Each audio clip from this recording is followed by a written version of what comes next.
Salut tout le monde, bienvenue sur cette chaîne aujourd'hui.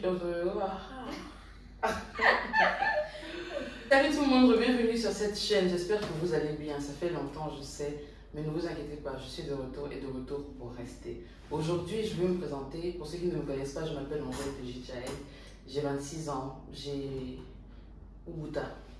Comme ça. J'ai un enfant, c'est la vie.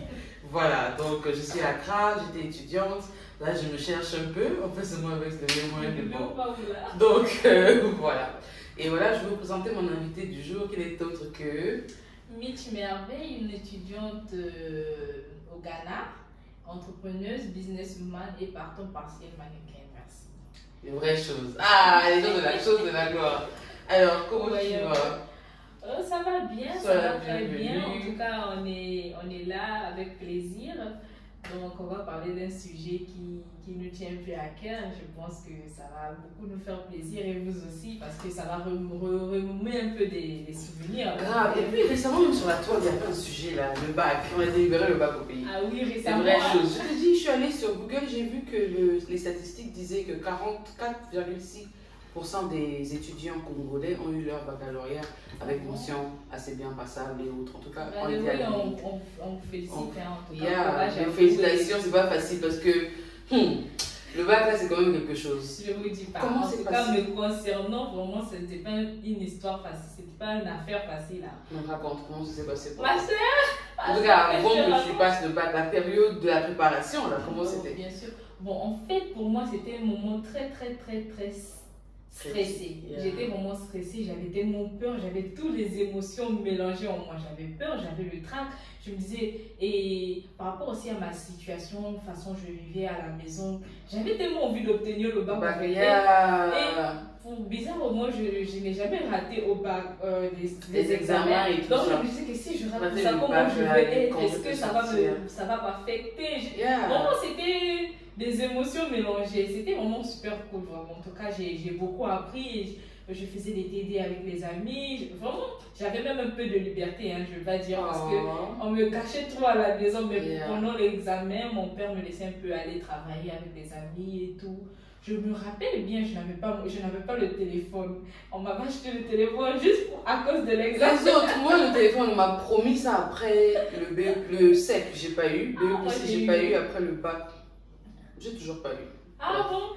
En tout cas, pour moi, c'était... En plus, j'ai profité aussi pour bouffer l'argent parce que j'inventais toujours des histoires. Non, il faut des photocopies, il faut l'argent pour ceci, il faut les forfaits, tout ça. Donc, c'était un peu... En tout cas, c'était cool. Je retire beaucoup de choses de ça dans le sens où il y avait l'unité dans ma classe parce que ma classe, vraiment, on s'entraidait, vraiment, on travaillait ensemble. On s'entraidait dans le travail de groupe. Voilà. Travail de groupe. Je crois qu'il y a beaucoup de gens qui ont fait ça cette année. Ah, non, ça c'est clair, hein, ça c'est clair, vraiment, tout le monde a fait ça. Vraiment, c'est... Moi, à mon année, j'ai pas connu ça par contre. Ah bon? Non, moi, quand même, j'ai bien connu ça. C'était super cool. Chacun amenait toujours un sujet sur lequel. Voilà, le sujet qu'on se disait toujours, ça peut peut-être venir, ça peut peut-être. Donc, on travaillait quand même sur tout. Et puis voilà, quoi. C'est un peu ça. Et de ton côté, comment tu l'as vécu? Parce que mon bac là, c'était vraiment la foi. C'était vraiment la foi. Moi, en histoire géo et en philosophie, je ne lisais pas mes leçons. Ah, je vous conseille pas, mais moi je ne lisais pas mes leçons. Mais bizarrement, les leçons sur lesquelles je m'étais attardée, les leçons que j'ai aimées en fait en classe, c'est ce qui était venu au bac. Non, sérieusement, c'est ce qui était venu au bac.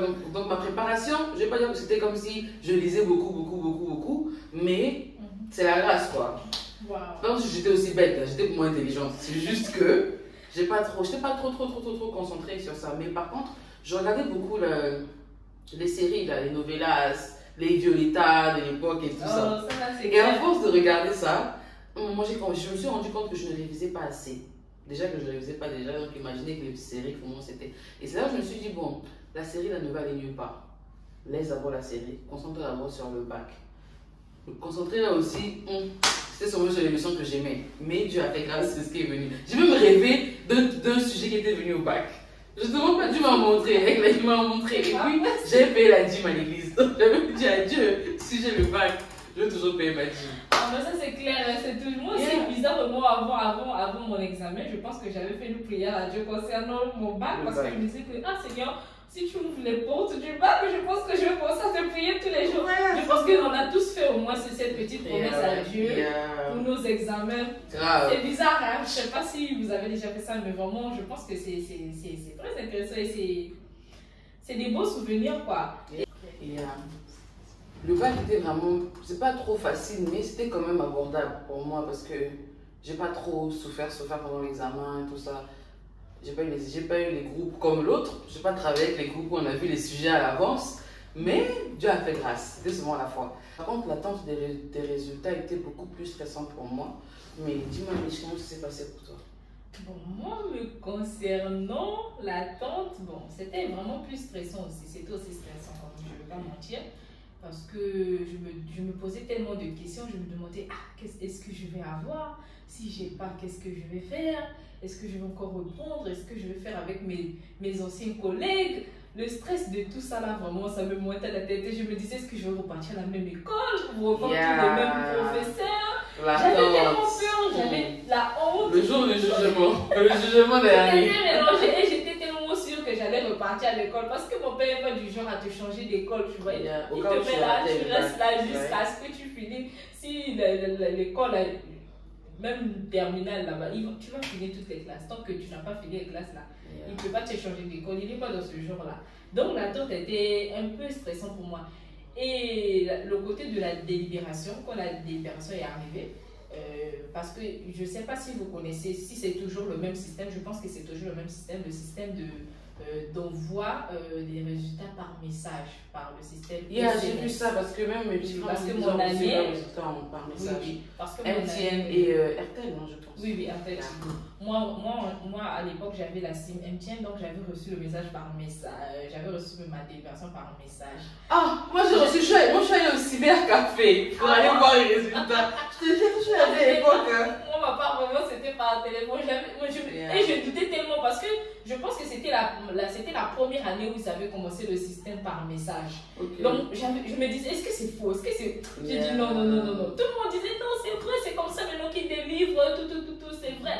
J'ai dit non, c'est faux. Et j'avais fait le bac cette année avec ma soeur et ma soeur n'avait pas eu, elle avait eu l'année qui avait suivi.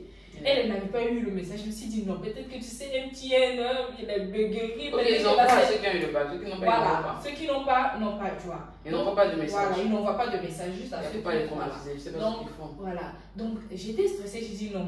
Mais en même temps, j'étais contente, j'ai dit à ma famille, j'ai dit à mes proches, mes copines, et en même temps, ma mère aussi était là parce que je vis avec ma deuxième maman. Mais ma première mère aussi était, parce qu'elle vit au Gabon.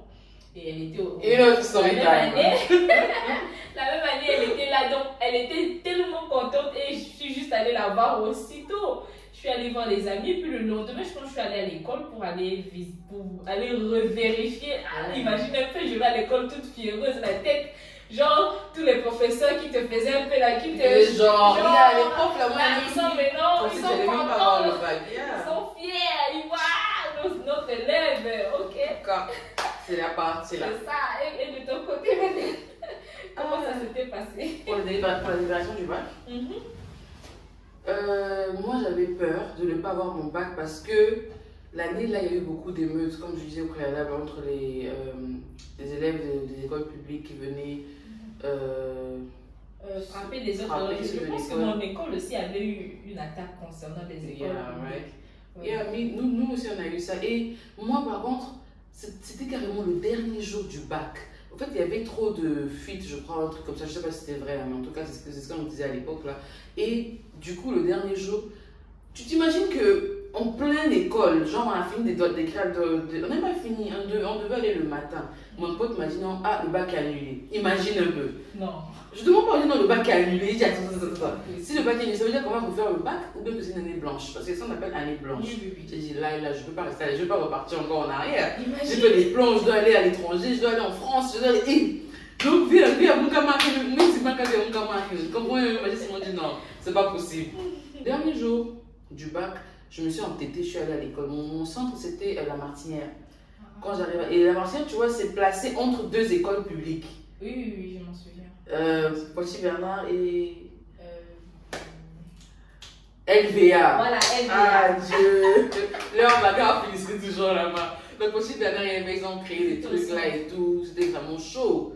ils sont sortis de nos étudiants là, vraiment. Yeah, ils sont sortis de la martinière avec des trucs, ils ont commencé à casser des choses, ils ont brûlé des voitures, volé des choses. En tout cas, après, c'était vraiment une émeute.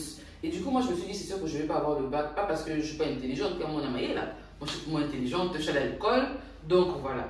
Mais je me suis dit que je ne vais pas avoir le bac à cause des circonstances, en fait, du fait qu'ils se soient mal comportés, ils vont peut-être déclarer une année blanche, ou ils vont peut-être même mal calculer à cause du stress, parce qu'après, ils avaient même brûlé le centre. Je me souviens bien aussi que je stressais aussi dans le fait de ne pas avoir le bac ou...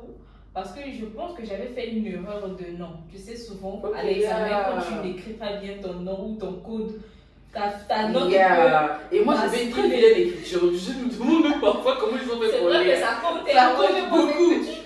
Tu vois? Vos écritures, il faut toujours être sûr de bien écrire vos codes et vos noms. Parce que si ta note peut aller ailleurs, ça peut réduire. C'est tout ça qui fait ça. On dit que c'est aussi un truc de chance.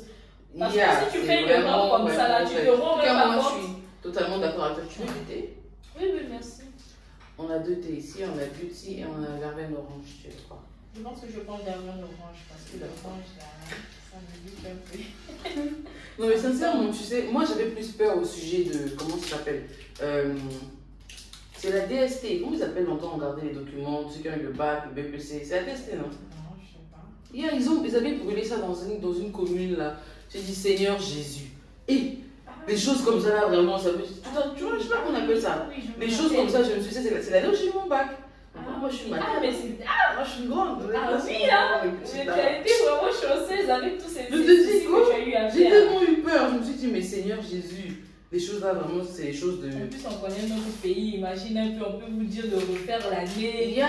Mais par contre, c'est quand même tenter vers l'année blanche aussi avec tout ce. Mais je sais plus si on avait refait le bac. Si on avait oublié, ils ont comptabilisé le bac blanc. Je sais plus comment ça s'était passé, mais en tout cas, à la fin, moi j'ai eu le bac. C'est ce qui compte. Donc voilà quoi. L'histoire de refaire le bac là, attends, c'était pas le bac technique qu'ils avaient refait. Non, le bac technique, ils font 2 bacs, non? Ils ont stoppé ça, non? Je sais même pas, moi ça fait longtemps que j'ai pas eu le bac. Laissez en commentaire si vous savez s'ils font 2 bacs ou pas, parce que j'ai aucune idée, sincèrement. Okay. Tiens, t'as dit que tu voulais verveine, hein? Oui. Merci. De rien. Ouh, ça s'est même pas bien infusé. Ça sent bon. Bien, ça sent bon. Hein. C'est l'orange de la verveine. C'est comme la citronnelle, ça a une odeur de citronnelle à la fin. Yeah. J'ai envie de presser ça parce que j'ai l'impression qu'il y a beaucoup d'eau à l'intérieur. Ça, vraiment.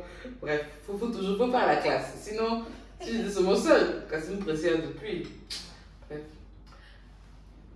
Rejoignez-nous. Tiens, est-ce qu'on tire le thé même? Oui. Ah, j'ai jamais vu ça. On va faire les choses qui existent. On fait de l'eau. On fait de l'eau. À toi, ma chérie. À toi, ma chérie. On dit bon, caqueter la cachée. Mais c'est bon, caqueter.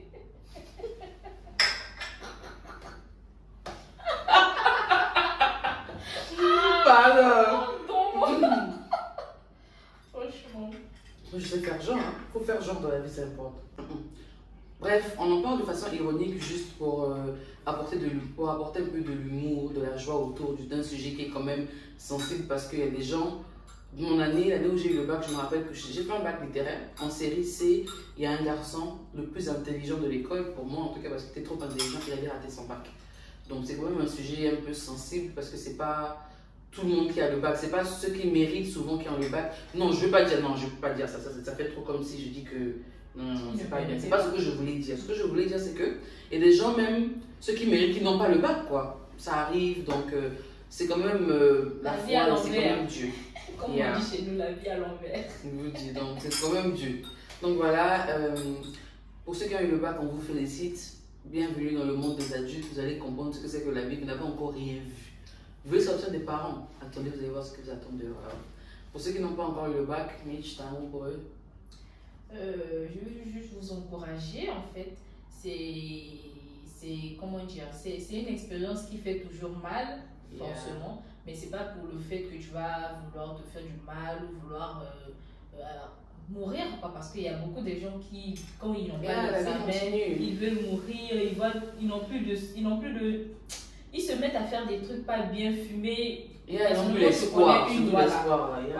je connais une amie, quand elle n'avait pas eu vraiment, elle s'était vraiment dégradée, elle a changé de vie. Et les parents aussi, si vous n'avez pas eu votre bac, montrez la vidéo là à vos parents. Si vous n'avez pas le courage, appuyez seulement sur play, la partie là quand vous êtes proche de. Les parents, ne vous fâchez pas contre vos enfants s'ils ont raté le bac. Chacun dans cette vie-là a son parcours. Peut-être même qu'ils auraient eu le bac et après vous n'aurez pas eu l'argent pour les envoyer à l'étranger automatiquement. Ils vont rester au pays, ils vont se chercher et puis l'envie de les envoyer à l'étranger va vous quitter. Vous allez vous dire, bon, laissez-moi là, ils se cherchent seulement. Dieu fait les choses pour une raison. Et les plans de Dieu sont meilleurs que nos plans. Un autre truc encore, l'homme propose, Dieu dispose. Donc ne vous dites pas que Dieu ne vous aime pas, par exemple, perdez la foi en Dieu, non, Dieu ne vous aime pas, vos parents ne vous aiment pas. Et il y aura des parents qui seront peut-être durs avec vous, pas parce qu'ils n'ont pas la compréhension, mais parce qu'ils espéraient que vous ayez votre bac, parce que l'école coûte cher aussi. Et si vous avez raté votre bac, pardon, faites le mieux, battez-vous pour avoir votre bac l'année prochaine. Ne ratez pas 2 fois. Si c'est votre 2e fois, c'est pas grave, continuez encore. Mais en tout cas, n'abandonnez pas, ne baissez pas les bras. Rien n'arrive sans raison. Voilà.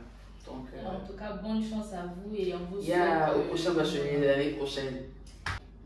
Merci d'avoir regardé cette vidéo. Laissez un pouce bleu si vous avez aimé. Abonnez-vous et ciao ciao. On se revoit pour un prochain épisode la prochaine fois. Ciao.